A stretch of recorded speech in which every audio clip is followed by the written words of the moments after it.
Hello everyone, so welcome to the class. So today we will discuss about हेतुभाष fallacies. क्योंकि fallacies का session चल रहा है तो मैंने वेस्टर्न fallacies आपको सभी को कंप्लीट करा दी है. सो अभी जो टॉपिक चलेगा वो आपका हेतुभाष fallacy चलेगा. दैट मीन्स इंडियन लॉजिक की fallacies, जो कि बहुत ही ज़्यादा इम्पोर्टेंट है. अभी तक हमने वेस्टर्न लॉजिक किया था, वेस्टर्न लॉजिक किया था. अब हम इंडियन लॉजिक को समझ रहे हैं और उसकी फेलिसीज को समझ रहे हैं. तो आप सभी को पता है कि फेलिसीज होती क्या है. फेलिसीज मतलब कोई भी एरर, कोई भी लाइक एक इम्पॉर्टेंट एरर जो कि हम एलिमिनेट करने की कोशिश करते हैं. कहीं ना कहीं एक फॉल्टी होता है, एक रॉन्ग एरर होता है, एक इनवैलिड एरर होता है. ठीक है, जिसको हम एलिमिनेट करते हैं, जिसको हमें हटाना होता है. राइट. तो अगर मैं हेतुभाष फेलिसी की बात करती हूँ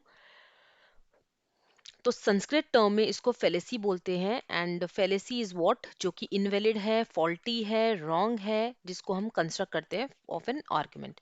तो ये बेसिकली हमने फेलिसी इतनी बार पढ़ ली तो फेलिसी का मतलब तो आप सभी को पता होना चाहिए और पता ही होगा. ठीक है, चलिए आगे चलते हैं.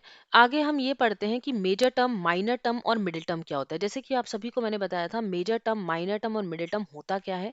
तो ये चीज हमेशा हम मेजर और माइनर आपका हमेशा कंक्लूजन में होता है. ठीक है, मिडिल टर्म होता है हमेशा आपका प्रेमाइसिस में. तो बात अगर मैं करती हूँ ये कंक्लूजन वाले पॉइंट की. ठीक है, तो कंक्लूजन में अगर हम ये पढ़ रहे हैं तो इसमें मेजर टर्म क्या है. मेजर होता है आपका प्रेडिकेट. ठीक है, मेजर होता है आपका प्रेडिकेट. ये आपकी मेजर टर्म है गाइस. ठीक है, एक सेकेंड, इसको आप मेजर टर्म बोल लो, इसको आपने मेजर बोल दिया. अब मेजर प्रेडिकेट है, मतलब फायर आपका प्रेडिकेट है और वो मेजर टर्म है. अब अगर मैं इसको इंडियन लॉजिक में बोलती हूँ तो इसको हम क्या कहेंगे, साध्या. ठीक है, साध्या बोलते हैं इंडियन लॉजिक में मेजर टर्म को. राइट. अब अगर मैं बात करती हूँ मिडिल टर्म की, सॉरी माइनर टर्म की, तो हिल माइनर है. यहाँ पर जो हिल है वो माइनर है. राइट. अब माइनर टर्म ये है तो दैट मीन्स ये पक्षा हम इसको कहते हैं. सब्जेक्ट होता है ये. ठीक है, ये सभी को पता होना चाहिए, सब्जेक्ट होता है ये. Subject, minor term and paksha. Here predicate, major term and sadhya. ठीक है, मिडिल टर्म वो है जो कहीं ना कहीं आपका सिमिलर होता है, चाहे वो मतलब प्रेमाइसिस के अंदर दो प्रेमाइसिस होते हैं, उसमें जो मेन एक इम्पॉर्टेंट है तो वो आपका हो जाएगा मिडिल टर्म. राइट. ओके. सो अगर हम बात करते हैं मिडिल टर्म की तो मिडिल टर्म को हम लिंगा एंड हेतु भी कहते हैं. हेतु, मिडिल टर्म, लिंगा, ये सारा रीजन, ये सब एक ही चीज है. तो व्याप्ति क्या होता है. व्याप्ति एक इनवेरिएबल रिलेशनशिप होता है बिटवीन हेतु एंड साध्या. मतलब एक ऐसा रिलेशनशिप जो कि हेतु और साध्या में होता है. दैट मीन्स प्रेडिकेट और middle term. Predicate and middle term का जो रिलेशनशिप होता है, मिडिल टर्म का जो रिलेशनशिप होता है उसको हम कहते हैं व्याप्ति. मतलब हेतु एंड साध्या का जो एक प्रूफ है, एक रीजन निकल के आ रहा है, एक रिलेशनशिप निकल के आ रही है, उसको हम कहते हैं व्याप्ति. राइट. अब जो मेन मुद्दे वाली बात है उसको हम समझ लेते हैं, क्योंकि ये वाला बहुत इंपॉर्टेंट टॉपिक है.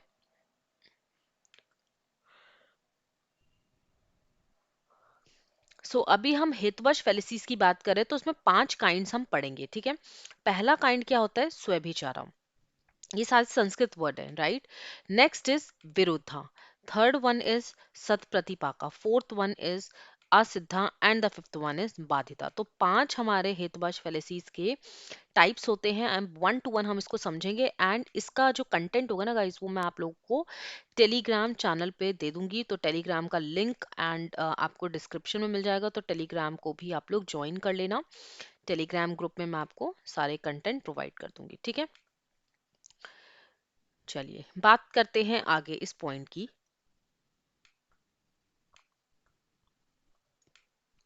फेलिसी ऑफ स्वभिचारा और the irregular middle. Irregular middle और स्वभिचारा का मतलब होता है जब रेगुलरिटी के साथ में मिडिल टर्म है ही नहीं. मतलब क्या होता है कि मिडिल टर्म या तो एक रॉन्ग पोजीशन में आ जाती है या वो आपको डिफाइन नहीं हो पाती है. ठीक है, सही तरीके से डिस्ट्रीब्यूट नहीं हो पाता है मिडिल टर्म, तो उसको हम कहते हैं स्वभिचारा और मिडिल टर्म एरर. ठीक है, अच्छा, अब हम बात करते हैं इस पर्टिकुलर पॉइंट की। अब फॉर एग्जाम्पल यहाँ पर आप देखो, ऑल नोवेबल, ये प्रिमाइस है, प्रिमाइस वन है, ये प्रिमाइस टू है, एंड ये कंक्लूजन है, ठीक है। ऑल नोवेबल ऑब्जेक्ट्स आर फेरी, सारे नोवेबल ऑब्जेक्ट्स फेरी हैं, तो हिल को भी नोवेबल बोला है, देयरफॉर द हिल इज फेरी। इसमें तो आपको मिडिल टर्म मिल जाएगा, नोवेबल। लेकिन कुछ ऐसे मिडिल टर्म है जो कहीं ना कहीं गलत पोजीशनिंग में जा रहे हैं। अब एक चीज मुझे ये बताओ कि सपोज करो यहाँ पे ऑल, ये वाला, ठीक है, तो मतलब ये वाला मिडिल टर्म तो ठीक है, लेकिन अगर हम बात करते हैं किसी और पॉइंट की, सपोज करो ऑल ए आर गुड, ठीक है। नेक्स्ट मैंने बोला all B are C, for example, ठीक है, all B are C. Conclusion में लिख दिया therefore all C A is C, sorry. तो इसका मतलब यहाँ पर क्या हो गया गाइस, मिडिल टर्म तो है ही नहीं, है मिडिल टर्म नहीं है ना, तो इसका मतलब इरेगुलर मिडिल है, कभी कभी इरेगुलर मिडिल भी हो सकता है, और मिडिल टर्म गलत जगह पे भी कंक्लूजन में वैलिडेट की जा सकती है, उसको हम कहते हैं फेलिसी ऑफ स्वभिचारा और इरेगुलर मिडिल टर्म, ठीक है। अब हम बात करते हैं विरुद्धा की। विरुद्धा जब हम पढ़ रहे हैं तो विरुद्धा का मतलब ही होता है कॉन्ट्राडिक्शन, मतलब अपोजिट, ठीक है, कॉन्ट्राडिक्शन। तो कॉन्ट्राडिक्टरी हो रहा है यहाँ पर। अब कॉन्ट्राडिक्टरी क्या हो रहा है, कॉन्ट्राडिक्टरी मिडिल टर्म, ठीक है। जब हम कॉन्ट्राडिक्टरी मिडिल टर्म की बात करते हैं तो वो हो जाता है विरुद्धा। एग्जाम्पल की अगर मैं बात करती हूँ तो सबसे पहले यहाँ पर लिखा है sound is eternal because it is produced, एक ही सेंटेंस है, ये दो एक ही सेंटेंस दोनों ही अलग अलग बात कर रहा है। For example, sound is eternal, sound always है। जब साउंड ऑलवेज है तो हम इसको प्रोड्यूस क्यों करेंगे, साउंड जब हमेशा से रहा है तो हम उसको क्यों बनाएंगे, ग्रो क्यों करेंगे, राइट। तो एक तरफ से ये कह रहा है साउंड इज एटर्नल, और दूसरी तरफ से कह रहा है हम इसे प्रोड्यूस करेंगे। या तो ऐसा होना चाहिए था sentence sound is not eternal because it is produced, ठीक है। अब भाई इटर्नल नहीं है इसलिए हम उसे प्रोड्यूस कर रहे हैं, राइट। ये सेंटेंस में कॉन्ट्राडिक्शन है, दैट मीन्स अपोजिट है एक ही सेंटेंस में। जब एक ही सेंटेंस में विरुद्ध आ जाए, अपोजिट आ जाए, तो उसको हम कहते हैं फेलिसी ऑफ विरुद्धा, ठीक है। चलिए आगे बढ़ते हैं। हाँ, इससे पहले मैं आप सभी को यहाँ पे नोटिफाई कर देती हूँ, NTA UGC NET scholarship test है आप सभी का 15 जनवरी को 12 बजे का टाइमिंग है। ऑलरेडी यहाँ पर मैंने टाइम स्लॉट आप सभी के साथ में शेयर कर दिया है, तो आप सभी के सभी यहाँ पे अप्लाई कर लो इसको, बिकॉज ये संडे को होने वाला है, परसों आपका ये क्विज होने वाला है। तो सभी संडे को मतलब फ्री रहते हैं। तो और रैंकिंग आपको जो मिलने वाली है वो 1 से लेकर 500 तक की रैंकिंग में ही आपको यहाँ पे स्कॉलरशिप मिल जाएगी। 100%, 50%, 30% and 25%। So you can win the scholarship worth ₹100%। Of course अगर आप इस पर्टिकुलर 1 से लेकर 5 तक की रैंकिंग में आते हो तो आपको 100% स्कॉलरशिप मिल जाएगा बाय अन अकेडमी इटसेल्फ। तो आप लोग यहाँ पे अगर आप नए लर्नर्स हो, तो पहली बार अगर आप अन अकेडमी से जुड़ रहे हो तो आप इस रेफरल कोड को यूज कर सकते हो, that is PK net. PK net को अगर आप यूज करते हो तो आपको जो ये स्कॉलरशिप टेस्ट है वो इजीली अवेल आप कर पाओगे, एंड आपको लिंक डिस्क्रिप्शन में भी मिल जाएगा, तो do check out the description. And जैसे ही ये क्लास ओवर होगी वैसे ही आप लोग इसको अप्लाई कर लो, बिकॉज ये आपका सेशन कंप्लीटली मतलब परसों होने वाला है, ठीक है, मतलब आपका संडे को 15 को होने वाला है। तो आप लोग उससे पहले पहले फटाफट से एनरोल कर लो सो दैट आपको नोटिफिकेशन आ जाए। अब मैंने यहाँ पे हिंदी में भी आपको बताया हुआ है, ठीक है। आपको ये सब पढ़ने की जरूरत नहीं है, आप इंग्लिश में पढ़ लो, जो भी हिंदी वाले स्टूडेंट्स हैं वो हिंदी में पढ़ सकते हैं। नेक्स्ट, अगर हम बात करते हैं फेलिसी ऑफ सत प्रतिपाका, सत प्रतिपाकों को हम क्या बोलते हैं, प्रकार प्रकार ना सामा, ठीक है, प्रकार ना सामा भी कहते हैं। तो डिफरेंट डिफरेंट नेम्स हैं इसके, और काउंटर एक्टेड मिडिल टर्म भी कहते हैं। अब ये काउंटर एक्टेड मिडिल टर्म है क्या, देखो अभी आपने विरोधा पढ़ा तो सत प्रतिपाका भी आपको इजीली समझ आ जाएगा। विरोधा में क्या था, एक ही सेंटेंस में जहां पर कॉन्ट्रडिक्शन हो रहा है, ठीक है, यहाँ पे दो अलग अलग सेंटेंस होंगे और उसमें कॉन्ट्रडिक्शन होगा गाइस, ठीक है। For example, sound is eternal because it is Audible, अब ये एक सेंटेंस है, ठीक है। दूसरा sentence, sound is not eternal because it is produce. एक बार ये कह रहा है साउंड एटर्नल है, ये प्रोड्यूस होता है। दूसरी बार में ये कह रहा है साउंड इटर्नल नहीं है, इसलिए इसको हम प्रोड्यूस करते हैं। तो दो अलग अलग सेंटेंसेस है जिसको हम बोलते हैं सत्य प्रतिपाका। एंड सत्य प्रतिपाका में यही होता है जब आप जो मिडिल टर्म होगा वो कॉन्ट्राडिक्ट करेगा with the another middle term. ठीक है, एक मिडिल टर्म दूसरे मिडिल टर्म को कॉन्ट्राडिक्ट कर रहा है, मतलब यहाँ पर जो मिडिल टर्म है ना वो एटर्नल हो गया ना। एक बार एटर्नल बोल रहा है साउंड को और दूसरी बार में नॉन एटर्नल बोल रहा है। सो दैट मीन्स जब एक मिडिल टर्म दूसरे मिडिल टर्म को कॉन्ट्राडिक्ट कर रहा है, अपोजिट बना रहा है। ठीक है, और अलग अलग दो सेंटेंसेस में। Next is fallacy of asiddha. Asiddha is unproven middle. ठीक है, और साध्य समा भी कहते हैं हम इसको। साध्य समा मीन्स कि जब जो मिडिल टर्म होगी वो सिमिलर होगी टू द साध्य और द मेजर टर्म। राइट, जब हम बात कर रहे हैं मिडिल टर्म की, तो मिडिल टर्म को हम इसमें क्या करते हैं, मिडिल टर्म और साध्या को हम इसमें प्रूवन करते हैं, सो दैट जो रिलेशनशिप होगी माइनर और पक्षा की वो प्रूव होकर निकल जाए, वो प्रूवन हो पाए। ठीक है, अब अगर मैं बात करती हूँ असिद्धा की, असिद्धा मतलब होता है एक फॉल्स प्रीमाइसेस जो बिल्कुल ही फॉल्स होंगे। अब बात करते हैं इसके काइंड्स के ऊपर। बहुत सारे काइंड्स होते हैं इसके, तीन काइंड्स हैं। तो पहला है आपका आश्रय असिद्धा। ठीक है, आश्रय असिद्धा, second is swarupa asiddha and the third one is vyapyatva असिद्धा।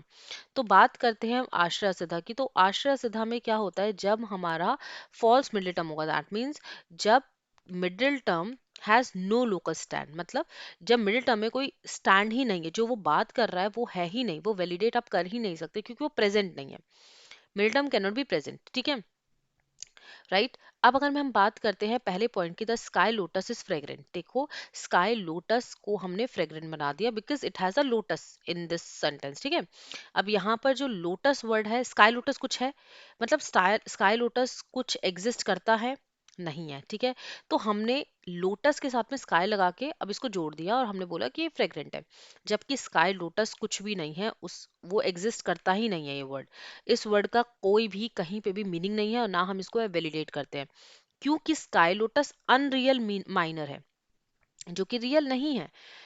ठीक है, तो जब हमारा माइनर टर्म अनप्रूवन हो जाए, माइनर टर्म हमारा अनरियल हो, उसको हम कहते हैं आश्रय असिद्धा। दैट मीन्स कि यहाँ पे हम सिद्ध नहीं कर पा रहे हैं उस चीज को। ठीक है, अब फॉर एग्जाम्पल मैंने यहाँ पर लिख दिया है रोज स्काई।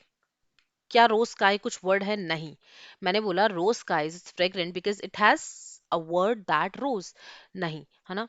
तो हम इस वर्ड को तो एग्जिस्ट करते ही नहीं है, जो हम इस वर्ड को एग्जिस्ट करेंगे ही नहीं, सो दैट मीन्स इससे क्या हो जाएगा, फिर आपका कुछ होगा थोड़ी, मतलब इसको आप सिद्ध नहीं कर पा रहे हो। राइट, तो उसको हमने बोल दिया आश्रय सिद्धा। नेक्स्ट इज स्वरूपा सिद्धा। स्वरूप से ही नाम समझ आ रहा है, स्वरूप मतलब एक आइडेंटिटी, एक हम बोल सकते हैं नेचर, कैरेक्टरिस्टिक्स, जिस स्वरूप को हम सिद्ध नहीं कर सकते हैं। ठीक है, जिस स्वरूप को हम सिद्ध नहीं कर सकते हैं। For example, sound is eternal, sound always है बिकॉज इट इज विजिबल। क्या साउंड विजिबल है?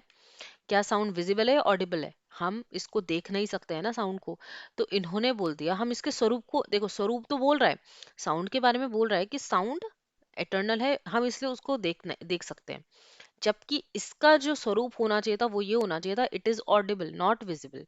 राइट, जो कि यहाँ पर गलत है, मतलब यहाँ पर भी जो माइनर टर्म है ना वो गलत है, क्योंकि यहाँ पे जो माइनर टर्म है उसको हमने रॉन्ग एज्यूम कर लिया, उसका जो स्वरूप है हमने वो गलत एज्यूम करके ही माना है, तो इसको भी हम स्वरूप इसको भी सिद्ध नहीं कर सकते हैं।